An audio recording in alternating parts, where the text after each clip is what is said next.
5 jasných znakov, že ste skutočný kresťan podľa Biblie. Dovoľte mi položiť vám vážnu otázku, ktorá vás možno trochu zatrasie. Ste skutočne kresťanom? Nepýtam sa, či chodíte do kostola. Nepýtam sa, či vlastníte Bibliu. Ani sa nepýtam, či seba nazývate kresťanom. Pýtam sa hlboko vo vašom srdci, skutočne patríte Ježišovi Kristovi? Biblia nás varuje, že nie každý, kto tvrdí, že nasleduje Krista, je skutočne spasený. Ježiš sám povedal niečo veľmi vážne v Matúšovi 7:21 až 23. Nie každý, kto mi hovorí Pane, Pane, vojde do nebeského kráľovstva, ale len ten, kto koná vôľu môjho Otca, ktorý je v nebesiach. Mnohí mi v ten deň povedia, Pane, Pane, či sme v Tvojom mene neprorokovali a v Tvojom mene nevyháňali zlých duchov a v Tvojom mene nerobili mnohé zázraky? A vtedy im poviem na rovinu, nikdy som vás nepoznal, odíďte ode mňa, vy, ktorí páchate neprávosť. Počuli ste to? Ježiš hovorí o ľuďoch, ktorí si mysleli, že sú kresťania, ľuďoch, ktorí robili náboženské veci, ľuďoch, ktorí dokonca robili zázraky v jeho mene, ale on im stále hovorí, nikdy som vás nepoznal. To je desivé. Znamená to, že je možné vyzerať ako kresťan navonok, hovoriť správne veci, chodiť do kostola, dokonca sa podieľať na službe a stále skutočne nepatriť Kristovi. Preto je tento rozhovor taký dôležitý. Biblia nám hovorí v 2. liste Korinťanom 13:5. Skúmajte sami seba, či ste vo viere, skúšajte seba. To budeme robiť dnes. Nie som tu, aby som vás súdil. Nie som tu, aby som vo vás vzbudzoval pocit viny. Som tu, pretože vás milujem a záleží mi na vašej večnosti. Ak existuje aj len malá šanca, že by ste mohli byť oklamaní ohľadom svojej spásy, nemyslíte si, že stojí za to venovať niekoľko chvíľ skúmaniu vašej viery? Dnes sa hlboko ponorme do 5 biblických znakov skutočného kresťana. Nie názory, nie tradície, nie osobné pocity, len Božie slovo, jasné, mocné a presvedčivé. Budem úprimný, niektoré z týchto znakov vás môžu vyzvať, niektoré vás môžu znepokojovať, ale to je dobré.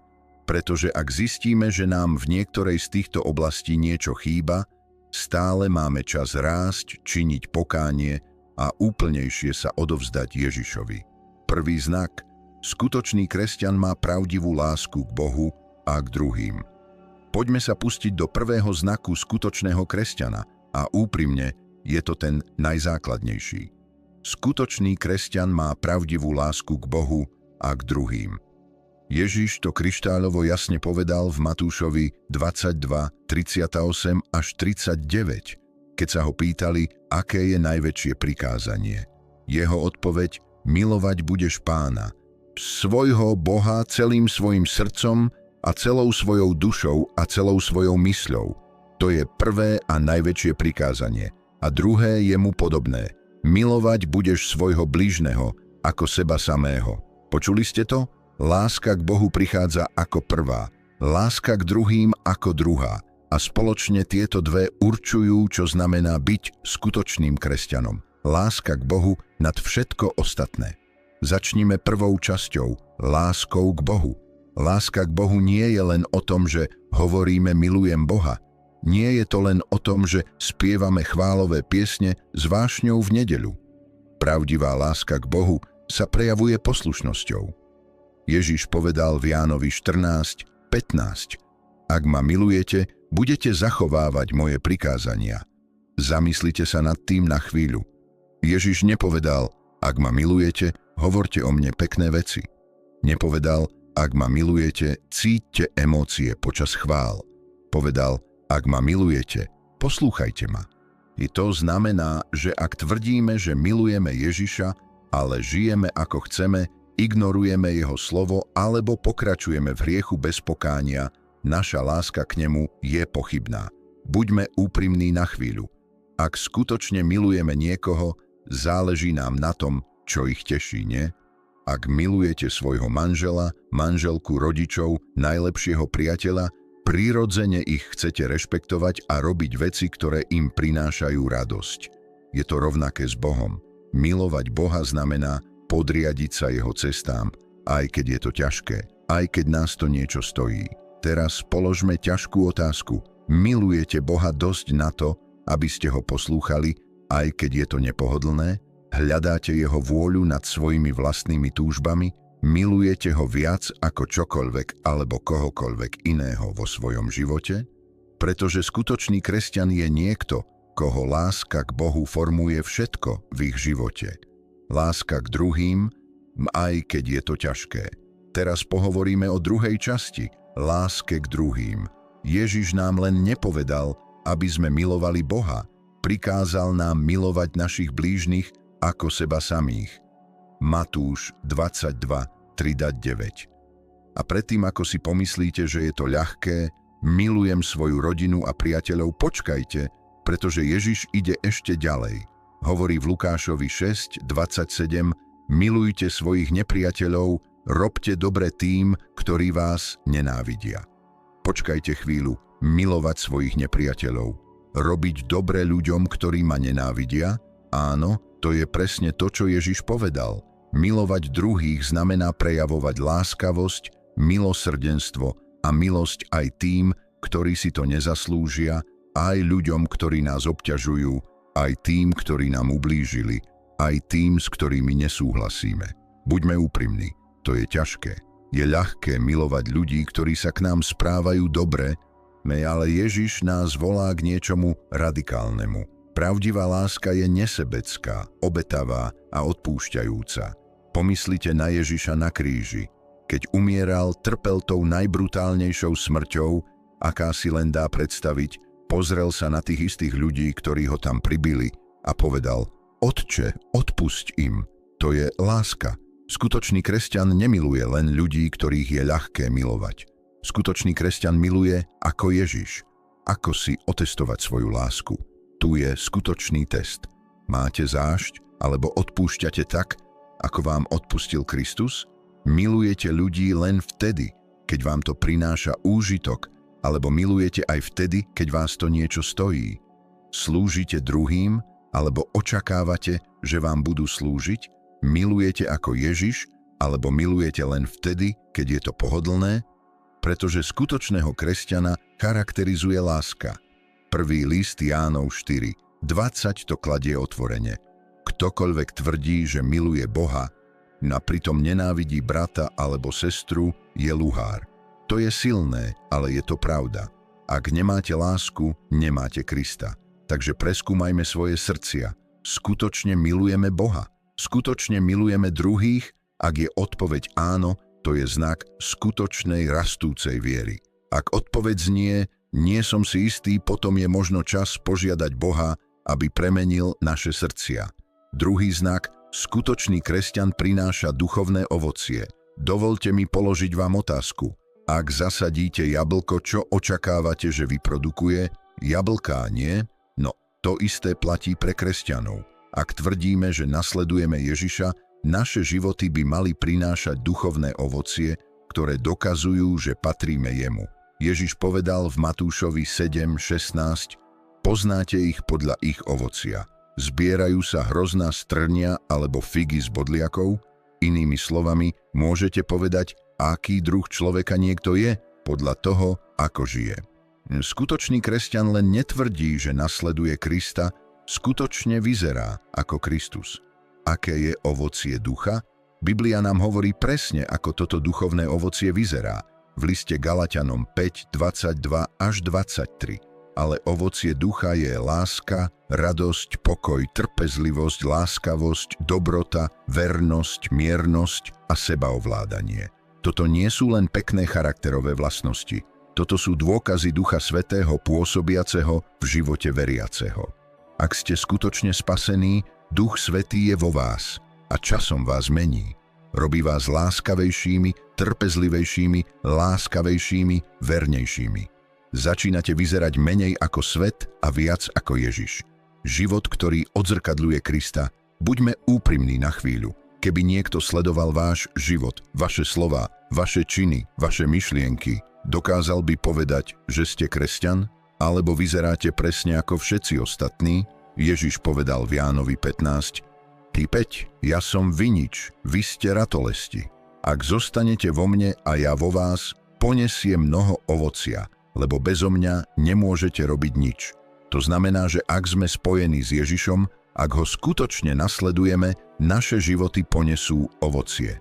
Ale ak sme od neho odpojení, neponesieme. Skutočný kresťan len nehovorí o viere, žije ňou. Ich život to ukazuje. Rast v svetosti. Tu je ďalší kľúčový bod.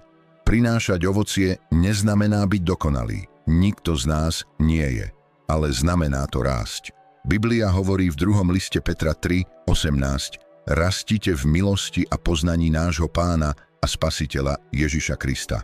Skutočný kresťan nie je niekto, kto nikdy nehrešil. Je to niekto, kto nezostáva rovnaký. Rastú, zrejú, stávajú sa viac ako Ježiš časom. Ján 15:2 hovorí, že Boh orezáva svoje deti, čo znamená, že odstraňuje veci z našich životov, ktoré ho nectia, aby sme mohli rásť. Niekedy to orezávanie bolí. Niekedy to znamená pustiť hriešne návyky, toxické vzťahy alebo veci, ktoré nás rozptyľujú od Boha. Ale vždy je to pre naše dobro. Skúmanie nášho ovocia. Takže tu je otázka: existujú dôkazy duchovného ovocia vo vašom živote? Rastete v láske, radosti, pokoji, trpezlivosti, láskavosti. Vidíte premenu, ktorá sa deje vo vašom srdci? Môžu iní vidieť Ježiša vo vás? Pretože skutočný kresťan prináša dobré ovocie. Ak nie, Ježiš nám dáva vážne varovanie. Každý strom, ktorý neprináša dobré ovocie, je zoťatý a hodený do ohňa. Matúš 7:19. To je výzva na prebudenie. Takže prinášame ovocie? Ak nie, je čas byť úprimný s Bohom a požiadať ho, aby nás zmenil. Tretí znak. Skutočný kresťan túži po Božom slove a modlitbe. Dovoľte mi položiť vám otázku. Kedy ste sa naposledy cítili skutočne hladní? Že mám na mysli ten hlboký hriadel v žalúdku, potrebujem jesť teraz, druh hladu. Teraz otočme tú otázku. Kedy ste sa naposledy cítili takto hladný po Bohu? Skutočný kresťan nie je len niekto, kto verí v Boha, túžia po ňom, žíznia po jeho prítomnosti, túžia poznať ho viac. A spôsob, akým poznávame Boha, je cez jeho slovo a cez modlitbu. Ježiš povedal v Matúšovi 4:4: Človek nebude žiť len z chleba, ale z každého slova, ktoré vychádza z Božích úst.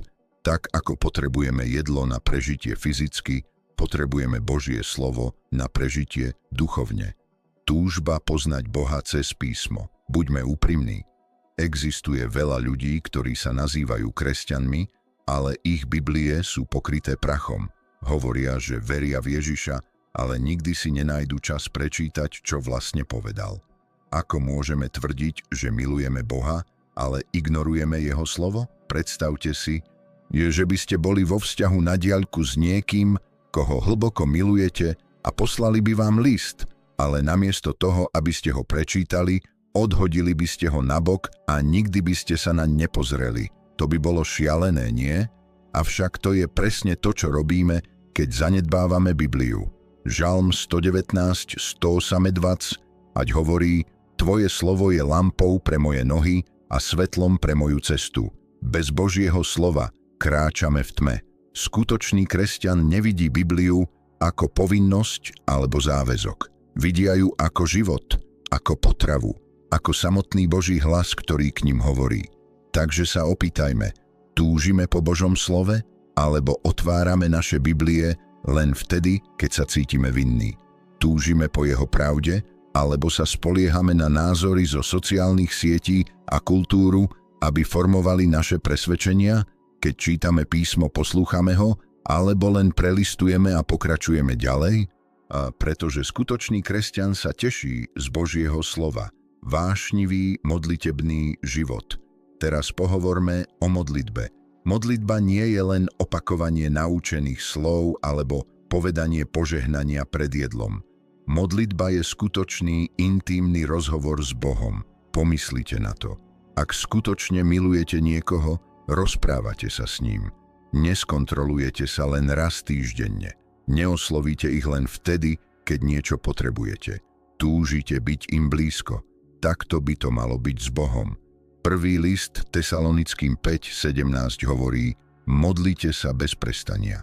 Teraz znamená to, že máme byť 24 hodín denne na kolenách, so zatvorenými očami a zloženými rukami. Samozrejme, že nie, ale znamená to, že naše srdcia by mali byť neustále spojené s Bohom, rozprávať sa s ním, hľadať ho, spoliehať sa na neho každý jeden deň. Keď ste šťastní, modlite sa. Keď zápasíte, modlite sa. A keď neviete, čo máte robiť, modlite sa. Keď všetko padá na kusy, modlite sa. Skutočný kresťan závisí na modlitbe, pretože vie, že bez Boha nemôže žiť. Znaky rastúcej duchovnej chuti. Takže ako viete, či skutočne túžite po Bohu? Túžite po jeho slove, alebo ho vidíte ako nudný a zbytočný? Hľadáte výhovorky, prečo nečítate Bibliu alebo sa nemodlíte?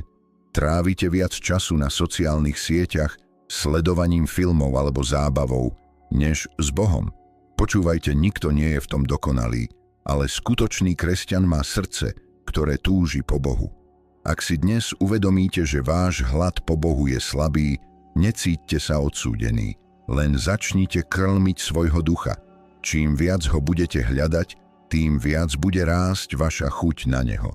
Pretože skutočný kresťan je niekto, kto nemôže prejsť deň bez toho, aby hovoril so svojím nebeským Otcom. Je štvrtý znak. Skutočný kresťan prekonáva skúšky s vierou. Buďme úprimní, život môže byť ťažký.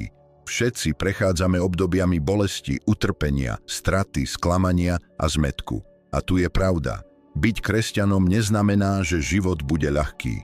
V skutočnosti Ježiš povedal opak. Ján 16:33 hovorí: na tomto svete budete mať súženie, ale majte odvahu, ja som premohol svet. Všimnite si, že nepovedal, že môžete mať súženie. Povedal, že budete mať súženie. Takže otázka nie je, či prídu skúšky. Otázka je, ako budete reagovať, keď prídu. Očakávanie skúšok ako kresťan. Mnoho ľudí verí, že ak nasledujú Ježiša, ich život bude bez problémov. To je lož. Ježiš sám povedal v 2. liste Timotejovi 3:12: v skutku, všetci, ktorí chcú žiť zbožne v Kristovi Ježišovi, budú prenasledovaní. Pravdivá viera sa nedokazuje, keď je život ľahký. Dokazuje sa, keď je život ťažký. Pozrite sa na rannú cirkev. Ježišovi učeníci boli zatýkaní, byti a dokonca zabití za svoju vieru. Nevzdali sa, keď sa veci stali ťažkými. Vytrvali, pretože ich viera bola skutočná. Viera, ktorá stojí v ohni. Jeden z najväčších znakov skutočného kresťana je spôsob, akým reagujú na skúšky. Jakub 1:2 až 3 hovorí: považujte za čistú radosť, moji bratia a sestry, kedykoľvek čelíte skúškam mnohých druhov, pretože viete, že skúšanie vašej viery produkuje vytrvalosť. Počkajte, považovať za radosť, keď trpíte? To znie šialene, kým si neuvedomíte, že Boh používa skúšky na to, aby nás rozvinul, očistil, urobil viac ako Ježiša. Pomyslite na Jóba. Stratil všetko a predsa stále uctil Boha. Pomyslite na Pavla. Bol hodený do väzenia a predsa stále chválil Boha. Pomyslite na Šadracha, Méšacha a Abednega. Boli hodení do ohnivej pece a predsa odmietli pokloniť sa svetu. To je viera. Skutočný kresťan neutečie od Boha, keď sa život stane ťažkým. Bežia k nemu. Dôverujete Bohu v búrke? Teraz sa staňme osobnými. Keď sa život stane ťažkým, obviňujete Boha alebo mu dôverujete? Utiekate k hriešným útechám alebo sa tlačíte hlbšie do svojej viery? Stávate sa horká a naštvaní alebo sa odovzdávate a hovoríte: Bože, dôverujem ti, aj keď nerozumiem? Pretože skutočná viera sa odhalí v ohni. Každý môže chváliť Boha, keď je život dobrý, ale skutočný kresťan zostáva verný, aj keď sa život rozpadá. Ak práve teraz prechádzate skúškou, majte odvahu. Boh vás neopustil. Používa toto obdobie na posilnenie vašej viery. očistenie vášho srdca a priblíženie vás k sebe. A pamätajte, búrky života netrvajú večne, ale vaša viera v Krista, tá vydrží do večnosti. I 5. znak, skutočný kresťan túži zdieľať evanjelium. Pohovorili sme o láske, duchovnom ovocí, hladu po Bohu a vytrvaní v skúškach. Teraz prichádzame k poslednému znaku skutočného kresťana. Skutočný nasledovník Krista má hlbokú túžbu zdieľať evanjelium. Pomyslite na to. Keby ste našli liek na smrteľnú chorobu, nechali by ste si ho pre seba? Samozrejme, že nie. Povedali by ste to každému, pretože by ste chceli zachrániť čo najviac ľudí. No, to je presne to, čo je evanjelium. Je to liek na hriech a kľúč k večnému životu. A ak skutočne veríme, že Ježiš je jediná cesta k spáse, potom ako by sme to nemohli zdieľať? Ježiš nám dal jasné poslanie v Matúšovi 28, 19 až 20, známe ako veľké poverenie. Choďte a robte učeníkmi všetky národy, krstiac ich v mene Otca, Syna a Ducha Svätého a učiac ich zachovávať všetko, i čo som vám prikázal. Toto nie je návrh, toto je príkaz. Skutočný kresťan nie je len niekto, kto verí v Ježiša, chce, aby ho poznali aj ostatní. Veľké poverenie nie je voliteľné. Niektorí ľudia si myslia, no, zdieľanie evanjelia je len pre kňazov, evanjelistov alebo misionárov. Nie. Ježiš nepovedal, ak máte chuť, choďte a robte učeníkmi. Povedal, choďte, to znamená my všetci. Každý veriaci má zodpovednosť povedať ostatným o Kristovi. A počúvajte, rozumiem tomu. Zdieľať svoju vieru môže byť desivé. Čo ak vás ľudia odmietnú? Čo ak si budú myslieť, že ste čudní? Čo ak neviete, čo povedať? Ale tu je pravda. Nejde o nás. Ide o duše ľudí. Rimanom 10.14 hovorí, ako môžu veriť v toho, o ktorom nepočuli. A ako môžu počuť bez toho, aby niekto kázal. Ľudia nemôžu veriť v Ježiša, ak o ňom nikdy nepočuli. A hádajte čo? I Boh chce použiť vás na to, aby ste im povedali. Záleží vám na stratených? Buďme na chvíľu úprimní. Kedy ste naposledy povedali niekomu o Ježišovi? Máte bremeno za stratených, alebo ste príliš zameraní na svoj vlastný život? Modlíte sa za svoju nespásenú rodinu a priateľov? Záleží vám na tom, kde ľudia strávia večnosť? Skutočný kresťan nežije len pre seba. Žijú s poslaním urobiť Ježiša známym. Odvaha pri zdieľaní viery. Viem, že zdieľanie vašej viery môže byť desivé, ale tu je povzbudenie. Nemusíte to robiť sami. Skutky 1.8 hovorí, dostanete moc, keď zostúpi na vás Duch Svätý a budete mi svedkami. To znamená, že nejde o vašu schopnosť. Ide o Božiu moc pôsobiacu cez vás. Ak sa bojíte zdieľať svoju vieru, modlite sa za odvahu. Požiadajte Boha, aby vám dal príležitosti. Začnite zdieľaním svojho svedectva. Začnite tým, že ľuďom poviete, čo Ježiš urobil vo vašom živote. Pretože na konci dňa tento svet je dočasný, ale večnosť je navždy. A skutočný kresťan chápe, že ich účel nie je len žiť pohodlný život. Je to priniesť čo najviac ľudí k Ježišovi. Kde stojíte? Poďme si na chvíľu byť úprimní. Kde stojíte s Bohom? Nejde o to, ako dlho chodíte do kostola. Nejde o to, koľko viete o Biblii. Ide o stav vášho srdca. Skutočne nasledujete Ježiša, alebo ste len nosili kresťanský štítok bez skutočného vzťahu s ním? Počúvajte, toto nie je o vine alebo odsúdení.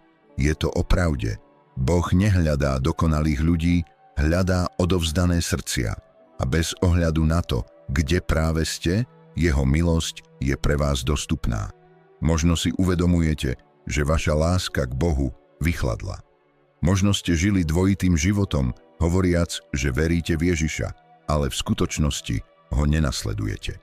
Je možno ste nechali rozptylovanie, hriech alebo strach, aby vám zabránili úplne dať svoj život jemu. Ale tu sú dobré správy, nie je neskoro. Ježiš vás volá späť práve tu, práve teraz. Natahuje svoju ruku a hovorí, poď ku mne. Takže čo vás zastavuje? Ak potrebujete znovu odovzdať svoj život Kristovi, urobte to dnes. Ak ste nikdy skutočne nedali svoje srdce Ježišovi, teraz je ten čas.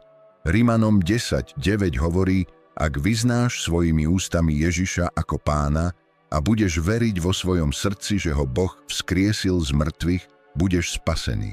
Spása je jednoduchá. Nejde o to byť dokonalý. Ide o odovzdanie sa. Je to o odvrátení sa od hriechu a povedaní: Ježišu, potrebujem ťa. Vezmi môj život, urob ma novým. Takže ak ste pripravení, modlite sa so mnou. Pane Ježišu, viem, že som hriešnik. Potrebujem ťa dnes. Odvraciam sa od svojho starého života a úplne sa ti odovzdávam. Verím, že si zomrel za mňa a vstal z mŕtvych a prosím ťa, aby si bol mojím pánom a spasiteľom. Zmeň ma, naplň ma svojim duchom a pomôž mi, aby som ťa nasledoval každý deň. V Ježišovom mene. Amen. Ak ste sa práve modlili, vitajte v Božej rodine. A ak ste už veriaci, nech je toto prebudenie. Vaša viera nie je len viera, je to spôsob života. Ježiš sa vracia, čas je krátky, takže nebuďte len kresťan menom, buďte kresťan spôsobom, akým žijete. Pokračujte v hľadaní ho, pokračujte v raste, pokračujte v jasne jeho svetla v tomto svete, pretože na konci dňa nič nie je dôležitejšie, než skutočne poznať Ježiša. Ak vás tieto témy oslovujú a chcete hlbšie preskúmať posolstvá Biblie, nezabudnite sa prihlásiť na odber kanála Svetlo viery. Pravidelne prinášame hlboké príbehy o viere, v duchovnom raste a večných pravdách. Ďakujeme, že ste tu s nami na tejto ceste poznávania Boha.